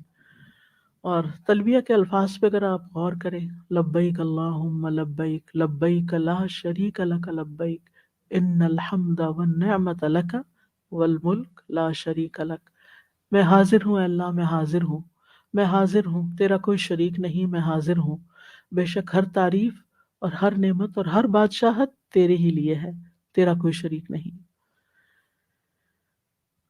تو اس سے یہ پتہ چلتا ہے کہ حاجی جب لبیک کہتا ہے تو گویا وہ اس بات کا اظہار کرتا ہے کہ اے اللہ، میں تیرا بندہ ہوں، تیری عبادت پہ قائم ہوں، تیری پکار کا جواب دے رہا ہوں، تیرے خلیل اور رسول ابراہیم علیہ السلام کے دین پر ہوں، محمد صلی اللہ علیہ وسلم کے دین پر چلنے والا ہوں، اور اس پکار پر بار بار جواب دینے والا ہوں۔ یعنی صرف ایک دفعہ نہیں بلکہ کثرت سے یہ تلبیہ پڑھا جاتا ہے، عملی طور پر بھی کہ میں حاضر ہوں، آ گیا ہوں، اور اس کے ساتھ ساتھ زبان سے بھی یہ کلمات دہراتے رہیں کہ میں آ گیا ہوں، میں حاضر ہو گیا ہوں، آپ نے بلایا، میں حاضر ہو گیا۔ یعنی کتنا خوبصورت کلمہ ہے یہ، یعنی میں تیری طرف رجوع کرتا ہوں۔ آپ دیکھیں کہ مثلاً ایک ماں اپنے بچے کو بلاتی ہے تو بیٹا کر کہتا ہے حاضر، بس میں ابھی آیا، میں آ گیا، تو کتنا اچھا لگتا ہے۔ تو اللہ سبحانہ وتعالیٰ کو کتنا پسند آتا ہوگا کہ جب آپ دل سے کہتے ہیں۔ لیکن افسوس کے ساتھ یہ دیکھنے میں آیا ہے کہ بہت سے لوگ جیسے احرام کی حالت میں ہوتے ہوئے بھی ادھر ادھر کی باتیں، مثلا اگر آپ ٹیکسی پہ جا رہے ہیں تو ٹیکسی والے سے ادھر ادھر کی معلومات لینا شروع کر دیتے ہیں اور باتیں شروع کر دیتے ہیں۔ اگر کوئی اور ڈرائیو کر رہا ہے تو اس کے حال حوال پوچھنے میں دن گزار دیتے ہیں، اور وہ وقت جو احرام کی حالت میں تلبیہ پڑھنے کا ہوتا ہے اس کا اہتمام نہیں کیا جاتا۔ کچھ لوگ صرف خاموش بیٹھے رہتے ہیں۔ تو سب سے بہترین حج وہ ہے جس میں العج والثج دو لفظ آتے ہیں۔ عج کا مطلب ہے کہ زور زور سے تلبیہ پکارا جائے، خواتین تو ظاہر آہستہ آواز میں پڑھیں گی، اور سج کا مطلب ہے کہ خوب قربانیوں کا خون بہایا جائے۔ یعنی زیادہ ایک کرنی تو ٹھیک ہے، لیکن اگر آپ ایک سے زیادہ بھی کر سکتے ہیں تو وہ بھی آپ کریں تو اتنا ہی پسندیدہ ہے۔ پھر یہ ہے کہ حج میں انسان تقوی حاصل کرتے، توحید خالص کرنے کے ساتھ ساتھ تقوی کا حصول ہوتا ہے انسان کو۔ وَتَزَوَّدُوا فَإِنَّ خَيْرَ الزَّادِ التَّقْوَىٰ۔ تو آپ دیکھیے کہ آیات حج پر اگر آپ غور و فکر کریں تو ان سب کے اندر اخلاص اور تقوی کی بات بار بار ملے گی آپ کو۔ سورۃ البقرہ میں بھی آتا ہے وَاتَّقُوا اللَّهَ وَاعْلَمُوا أَنَّ اللَّهَ شَدِيدُ الْعِقَابِ، یہ بھی حج سے متعلق آیت ہے۔ پھر اسی طرح سورۃ البقرہ کی 197 بھی حج سے متعلق ہے، اس کے آخر میں بھی وَاتَّقُونِ يَا أُولِي الْأَلْبَابِ۔ پھر جو منام قیام کے دوران جو کچھ کرنا ہے، وہ کتنے دن رہنا ہے کتنے دن نہیں، تو اس میں بھی فرمایا وَمَن تَأَخَّرَ فَلَا إِثْمَ عَلَيْهِ لِمَنِ اتَّقَىٰ وَاتَّقُوا اللَّهَ وَاعْلَمُوا أَنَّكُمْ إِلَيْهِ تُحْشَرُونَ۔ اور جس نے تاخیر کی یعنی 2 دن کے بجائے 3 دن مینا میں رہا تو اس پر بھی کچھ گناہ نہیں، یعنی 13 تاریخ تک رہا، مراد یہ ہے 3 دن نہیں، تو وہ اللہ سے ڈرے اور اس پر کچھ گناہ نہیں بشرطے کہ وہ اللہ سے ڈرے، اور تم اللہ سے ڈرتے رہو اور جان لو کہ بے شک تم اسی کی طرف اکٹھے کیے جاؤ گے۔ یعنی اصل چیز یہ ہے کہ بعض اوقات ریچولز کی ادائیگی میں تقدیم تاخیر بھی ہو جاتی ہے، کوئی چیز پہلے ہو جاتی ہے کوئی بعد میں ہو جاتی ہے، اس سے اتنا فرق نہیں پڑتا اگر تمہارے دلوں کے اندر تقویٰ ہے اور تم اپنے جس مقصد کے لیے آئے ہو اس میں سنجیدہ ہو، اور اس میں تمہارا دل بھی حاضر ہے، صرف تم اپنے جسم کو لڑکاتے ہوئے نہیں جا رہے کہ یہ کر رہے ہیں اور وہ کر لیں، بلکہ ہر جگہ پر اپنے جذبات کا بھی جائزہ لو، اپنی نیتوں کو بھی جائزہ لو، اور اللہ کے قرب کو محسوس کرو اور اللہ کی خاطر یہ سارے کام کرو، اور پھر ساتھ ساتھ اللہ کا ذکر بھی کرتے رہو۔ اس کی تمام حج کرنے والوں کو بہت زیادہ تلقین کرنے کی ضرورت ہے۔ لوگ جاتے ہوئے پوچھتے ہیں نا آپ سے کوئی نصیحت کر دیجئے، یہی نصیحت ان کو کیا کریں کہ کثرت سے اللہ کا ذکر کرنا ہے، کیونکہ ایک روایت میں آتا ہے کہ سب سے افضل حج وہ ہے کہ جس میں سب سے زیادہ اللہ کا ذکر ہوتا ہے۔ یعنی ان مقامات پر ذکر کی اور بھی زیادہ فضیلت اور اجر و ثواب بڑھ جاتا ہے۔ اور پھر اللہ تعالیٰ کا حکم بھی ہے، سورۃ البقرہ کی آیت نمبر 200 میں فرمایا فَإِذَا قَضَيْتُم مَنَاسِكَكُمْ فَاذْكُرُوا اللَّهَ كَذِكْرِكُمْ آبَاءَكُمْ أَوْ أَشَدَّ ذِكْرًا۔ اور جب تم اپنے حج کے مناسک پورے کر چکو تو اللہ کو یاد کرو جس طرح اپنے باپ دادا کو یاد کیا کرتے تھے، بلکہ اس سے بھی زیادہ یاد کرنا۔ پھر البقرہ 203 میں آتا ہے وَاذْكُرُوا اللَّهَ فِي أَيَّامٍ مَّعْدُودَاتٍ، گنتی کے چند دنوں یعنی ایام تشریق میں اللہ کا ذکر کرو، جیسے کہ ایک روایت میں آتا ہے نا کہ یہ دن کھانے پینے اور اللہ کا ذکر کرنے کے ہیں۔ تو ہر جگہ ذکر ایک ایسی عبادت ہے جس کے لیے آپ کو نہ چلنے کی ضرورت ہے، نہ اٹھنے نہ بیٹھنے کی، زبان صرف ہلانی ہے اور دل میں اللہ کو یاد کرنا ہے۔ سورۃ البقرہ 198 میں آتا ہے وَاذْكُرُوهُ كَمَا هَدَاكُمْ وَإِن كُنتُم مِّن قَبْلِهِ لَمِنَ الضَّالِّينَ، اس کا ذکر ایسے کرو جیسے اس نے تمہیں ہدایت دی، بے شک تم اس سے پہلے یقیناً گمراہ لوگوں میں سے تھے۔ تو مطلب یہ ہے کہ ایام حج کے جتنے بھی دن ہیں، یعنی کہ حج کے تمام ایام جو ہیں، ان میں ریچولز ادا کرنے کے ساتھ ساتھ مخصوص دعائیں پڑھنے کے علاوہ ذکر کی کثرت، اور ذکر میں پھر تسبیح، تکبیر، تحمید، تحلیل، لا حول ولا قوت الا باللہ، درود شریف، آیت کریمہ، یہ ساری چیزیں آپ پڑھ سکتے ہیں۔ اور پھر آپ دیکھیں کہ انسان اپنے گناہوں کے استغفار بھی ساتھ ساتھ کرتا رہے تاکہ اس کے معاملات آسان ہوں، حج اس کے لیے آسان ہو، اور اس کی زبان سے کوئی ایسی بات نہ نکلے اگر کوئی تھکاوٹ یا کوئی ناگوار چیز پیش آتی۔ بعض لوگ صرف لوگوں کی طرف دیکھتے رہتے ہیں، ان پہ تبصرے کرتے رہتے ہیں، اس سے بھی گریز کرنا چاہیے۔ نہ کسی کا مذاق اڑانا ہے، اور نہ ہی کسی کے عیب اچھالنا مقصود ہے، اور نہ ہی یعنی بہتر یہ کہ انسان اپنی نگاہیں جھکا کے رکھے اور اپنا اللہ کو یاد کرتا رہے، اور جس کام کے لیے آیا ہے اس کی طرف فوکس کرے۔ اور حج کے مقاصد میں سے ایک اور اہم مقصد نفس کا تزکیہ ہے، دل کو حسد اور لغو خواہشات سے پاک کرنا ہے۔ قرآن مجید میں آتا ہے فَمَنْ فَرَضَ فِيهِنَّ الْحَجَّ فَلَا رَفَثَ وَلَا فُسُوقَ وَلَا جِدَالَ فِي الْحَجِّ، جو شخص ان مہینوں میں حج کو فرض کر لے تو حج کے دوران نہ کوئی بے حیائی کی بات کرے، نہ کوئی گناہ کرے، اور نہ لڑائی جھگڑا کرے۔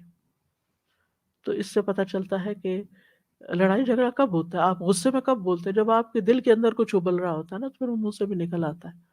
تو اگر دل صاف ہوگا تو انشاءاللہ تعالی یعنی دل سے دوسروں کو معاف کرتے چلے جائیں گے تو پھر غصہ اور لڑائی جھگڑا اور یہ چیزیں بھی نہیں ہوگی۔ اور پھر اسی طرح حج کے اوقات کی حرمت اور حج کے مقام کی حرمت دونوں کا خیال رکھنا، یہ بھی حج کے مقاصد میں سے ہے، کیونکہ حج اشہر الحرم میں آتا ہے، یعنی 3 اس میں جو حرمت والے مہینے ہیں، جس میں ذی القعدہ، ذی الحجہ اور ذی الحجہ، اور 2 مہینے یہ آتے ہیں، اور اس کے علاوہ حج کے مہینے جو ہیں جس میں ذی القعدہ، ذی الحجہ، اور پھر آپ دیکھیے کہ ان عدت الشہور عند اللہ 12 شہرا فی کتاب اللہ، جیسے آتا ہے منہا اربعۃ حرم۔ تو ان مہینوں میں اپنے اوپر ظلم نہ کرو، یعنی گناہ کر کے ظلم نہ کرو، بلکہ اللہ کی اطاعت میں یہ وقت زیادہ سے زیادہ گزارو۔ اور پھر نبی صلی اللہ علیہ وسلم نے جو ان دنوں میں خطبہ دیا تھا، اس میں کس چیز کی تعلیم دی تھی؟ انسانی حرمت کی، یعنی یہ حج کے مقاصد میں سے خاص مقصد ہے عزت اور احترام، ان وقت کا بھی احترام کرو، ان مہینوں کا، ان دنوں کا، ان جگہوں کا، وہاں جانے والے لوگوں کا، وہاں جانے والے جانوروں کا جو قربانی کے ہیں، عزت اور احترام۔ اس سے یہ پتہ چلتا ہے کہ ہمارا دین جو ہے وہ ایک کیسا دین ہے جس میں اخلاق، ادب، احترام اور ایک وقار اور ایک ہیبت ہے، یعنی انسان کی تربیت کرتا ہے۔ حج ایک تربیتی کورس ہے، جیسے رمضان ایک تربیتی کورس ہے، ایسے حج بھی ایک تربیتی کورس ہے۔ نبی صلی اللہ علیہ وسلم نے عرفہ کے دن لوگوں کو جو خطبہ دیا، پوچھا یہ کون سا دن ہے؟ لوگوں نے کہا اللہ اور اس کا رسول ہی بہتر جانتے ہیں۔ آپ نے پوچھا یہ تمہارے مہینوں میں سے کون سا مہینہ ہے؟ لوگوں نے کہا اللہ اور اس کا رسول ہی بہتر جانتے ہیں۔ آپ نے پوچھا یہ تمہارے شہروں میں سے کون سا شہر ہے؟ لوگوں نے کہا اللہ اور اس کا رسول ہی بہتر جانتے ہیں۔ آپ نے فرمایا تمہارا آج کا دن حرمت والا دن ہے، تمہارا مہینہ بھی حرمت والا مہینہ ہے، تمہارا یہ شہر بھی حرمت والا شہر ہے۔ یاد رکھو بے شک تمہارا خون، تمہارے مال ایک دوسرے کے لیے اسی طرح حرمت والے ہیں جیسا تمہارے اس دن، اس مہینے، اس شہر کی حرمت ہے، یہاں تک کہ تم اپنے رب تبارک و تعالیٰ سے جا ملو، یعنی قیامت تک یہ حرمت باقی ہے۔ پھر وہ تم سے تمہارے اعمال کے متعلق سوال کرے گا کہ تم نے ان حرمتوں کا خیال رکھا یا نہیں رکھا۔ پھر آپ نے آسمان کی طرف ہاتھ اٹھا کر کئی مرتبہ فرمایا اے اللہ تو ان پر گواہ رہنا اے اللہ تو ان پر گواہ رہنا۔ صحابی کہتے ہیں میں نہیں جانتا کہ آپ نے کتنی بار یہ جملہ دہرایا، یعنی ہاتھ اٹھا اٹھا کر۔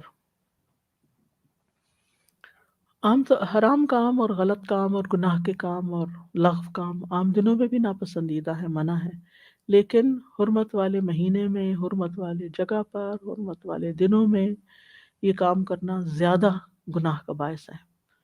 جیسے اللہ تعالیٰ فرماتے ہیں سورۃ الحج میں وَمَن يُرِدْ فِيهِ بِإِلْحَادٍ بِظُلْمٍ نُذِقْهُ مِنْ عَذَابٍ أَلِيمٍ، جو بھی اس میں کسی قسم کے ظلم کے ساتھ کسی کجروی کا ارادہ کرے گا ہم اسے دردناک عذاب کا مزہ چکھائیں گے۔ یعنی یہاں آ کر جو حرمتوں کو پامال کرے گا پھر اس کی پکڑ بھی ہوگی۔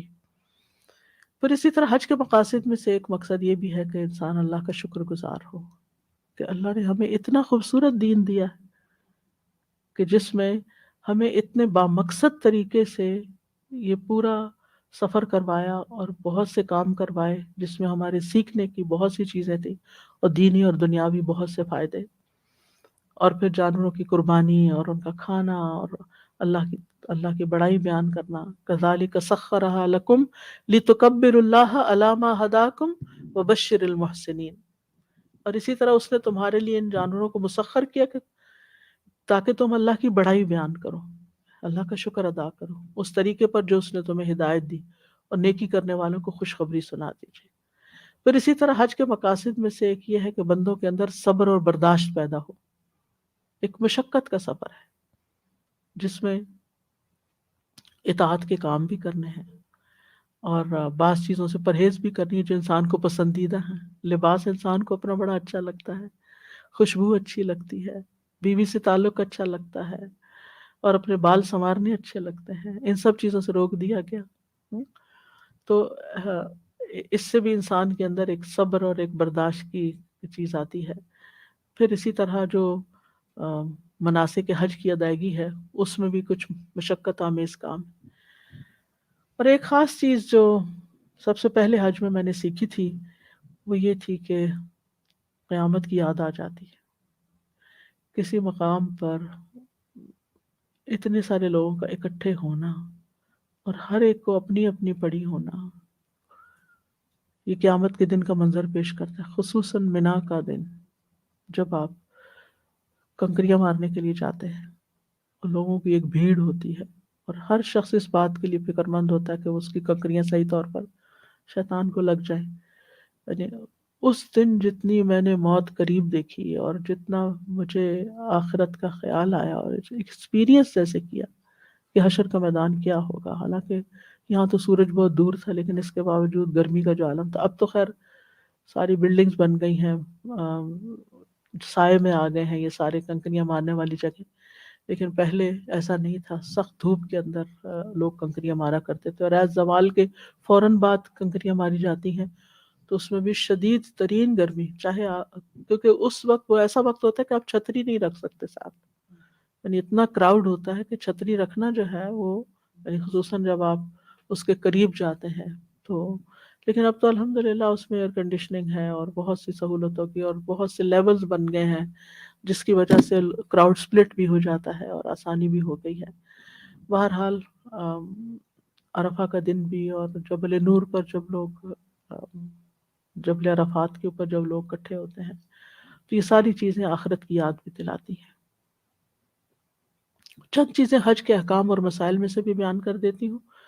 اس میں سے سب سے پہلی بات یہ ہے کہ حج کے مہینے معلوم ہے، یعنی حج سال کے کسی وقت میں نہیں، معلوم مہینوں میں ہی کیا جائے گا، اور وہ ہیں شوال، ذوالقعدہ اور ذی الحجہ۔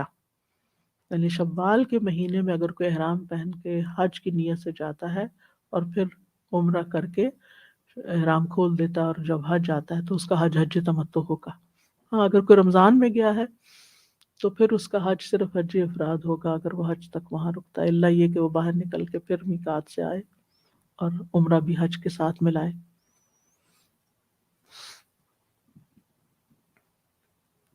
حضرت عائشہ فرماتی ہے کہ ہم رسول اللہ صلی اللہ علیہ وسلم کے ساتھ حج کے مہینوں میں، حج کی راتوں میں اور حج کے احرام میں نکلے، اور نبی صلی اللہ علیہ وسلم جو تھے وہ ذوالقعدہ کے 5 دن باقی تھے جب نکلے تھے، اور مکہ پہنچے تو ذوالحج کے 4 دن گزر چکے تھے، 9 دن کا سفر تھا۔ مدینہ سے مکہ تک، اور اگر اب 9 گھنٹے کی فلائٹ ہو تو تب بھی لوگوں کے لیے بہت دور لگتا ہے، جبکہ وہاں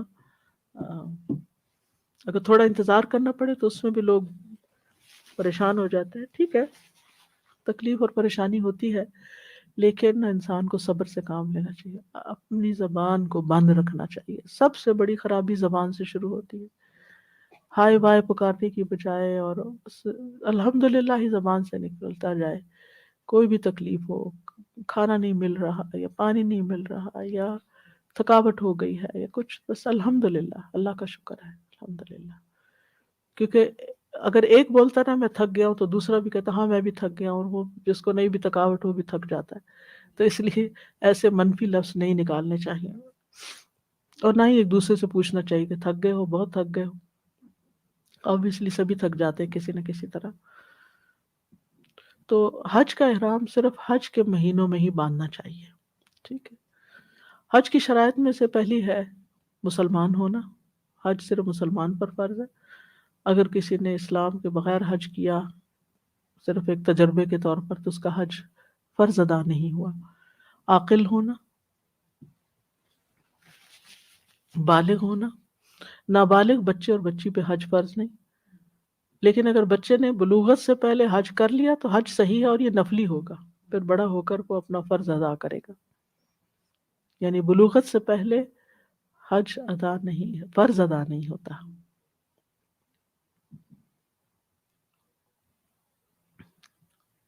ابن عباس کہتے ہیں کہ نبی صلی اللہ علیہ وسلم سے روحا کے مقام پر کچھ سواروں نے ملاقات کی.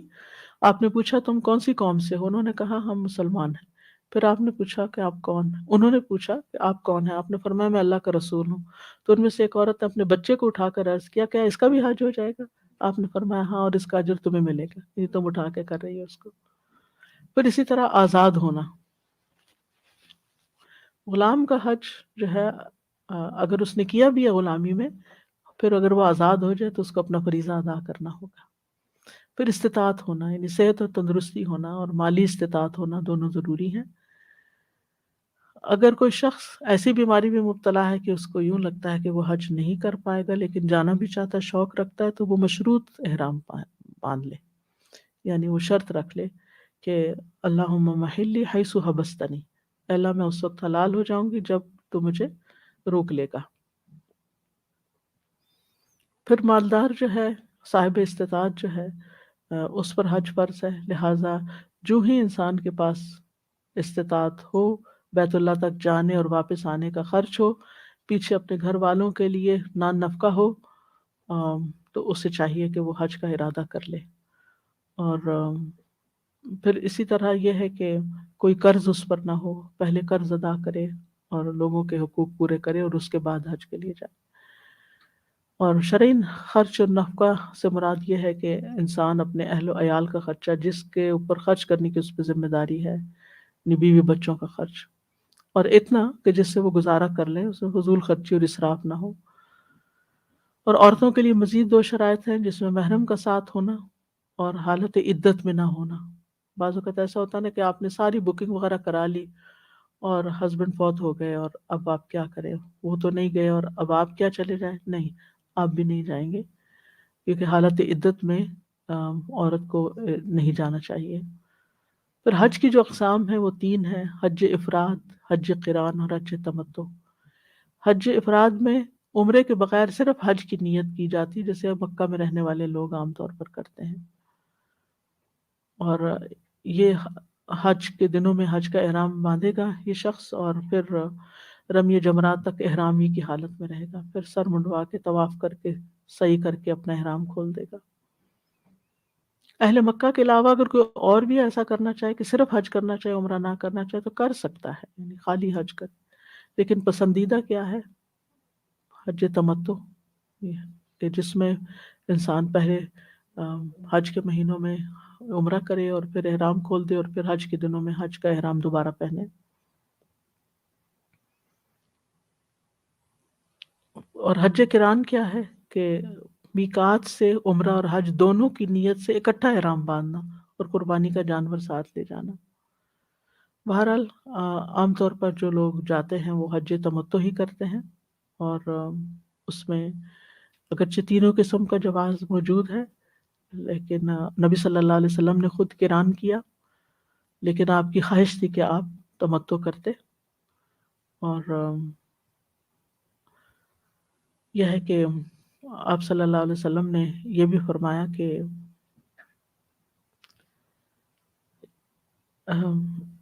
قیامت تک کے لیے عمرہ حج میں داخل ہو گیا ہے، یعنی دونوں ایک سفر میں کیے جا سکتے ہیں.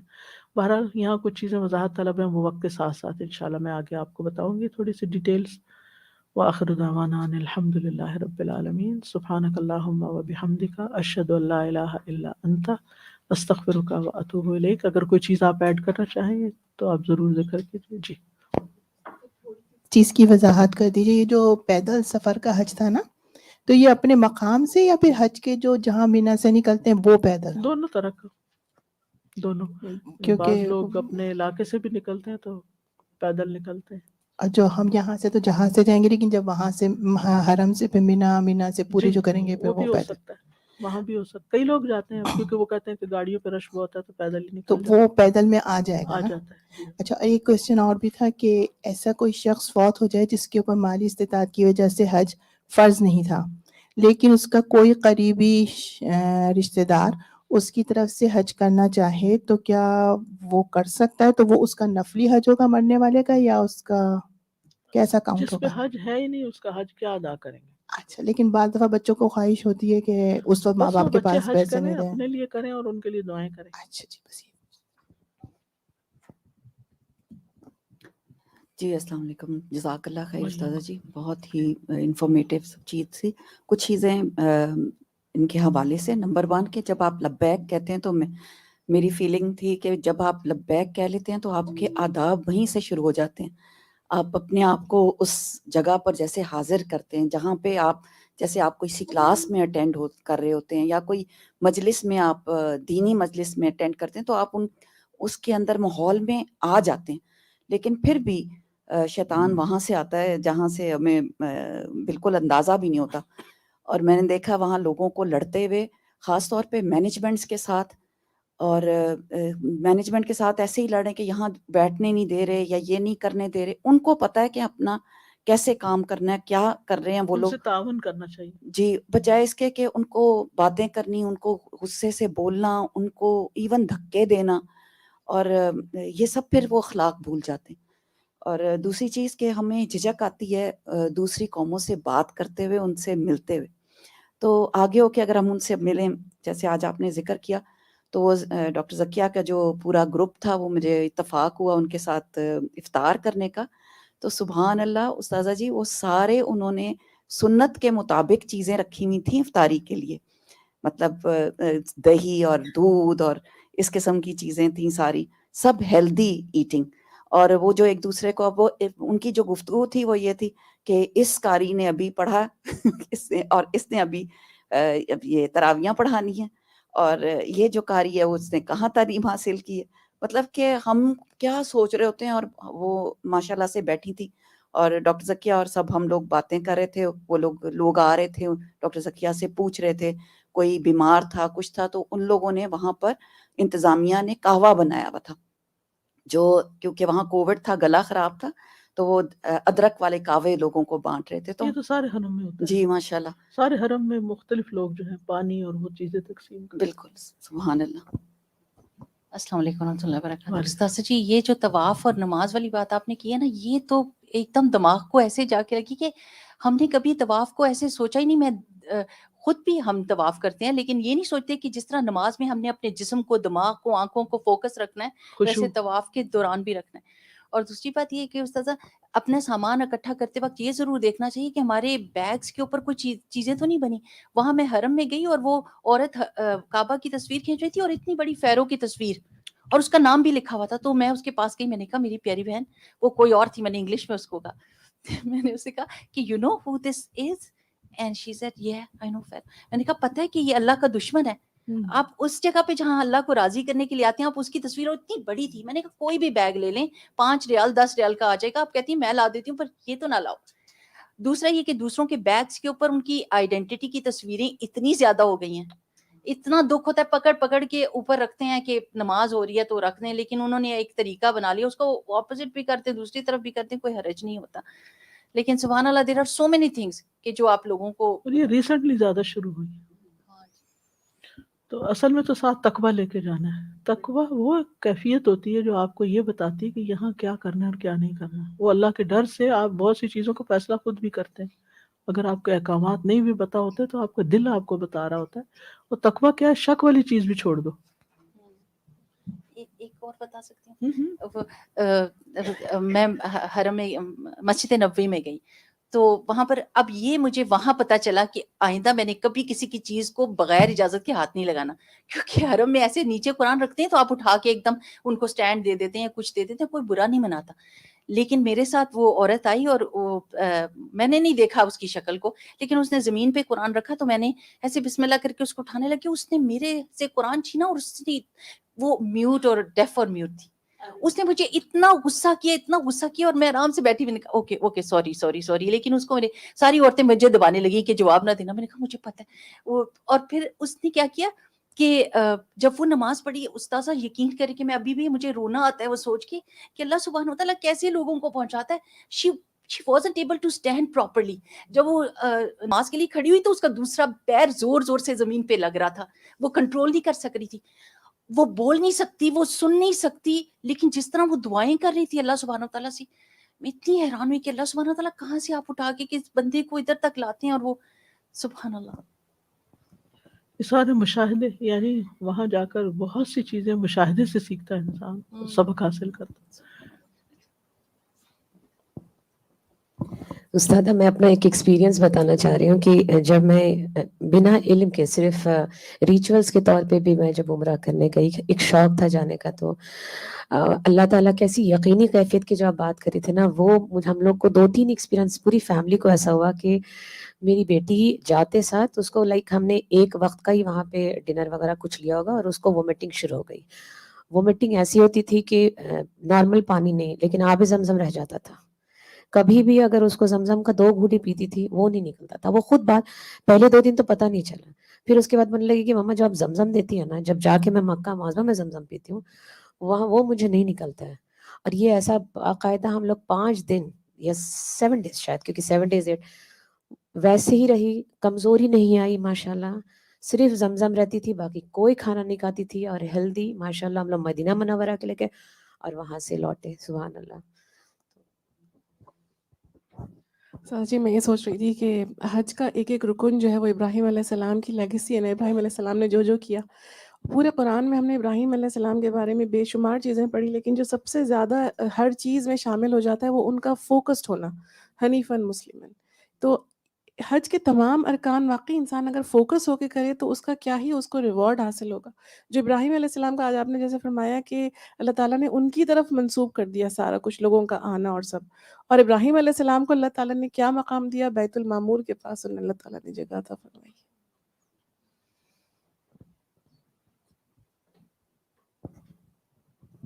السلام علیکم استاذہ جی. مجھے یہ بات اتنی میرے دل میں وہ لگی کہ میں ہر انسان کو میں دیکھتی تھی, ایمان والا ہے, مسلمان ہے, اس کے اندر اس گھر جانے کی تڑپ ہے, اور یہ اللہ سبحانہ تعالیٰ کی ڈالی ہوئی ہے. اور جب ایک دفعہ وہاں سے ہو جاتے ہیں تو وہ تڑپ اور بڑھ جاتی ہے. میں نے یہ نوٹ کیا کہ ایک دفعہ دیکھ کے پھر اور جانے کی دیا. الحمدللہ. استاذہ جی آپ اپنی غلطیاں سوچ کے تو باقی دل کا رہ کے جائیں, کیونکہ جس طرح سے آپ بتا رہی ہیں نا تو احساس ہو رہا ہے کہ کتنی غلطیاں کی ہیں ہم لوگوں نے. اللہ تعالیٰ ہمیں دوبارہ لے کے جائے. آمین.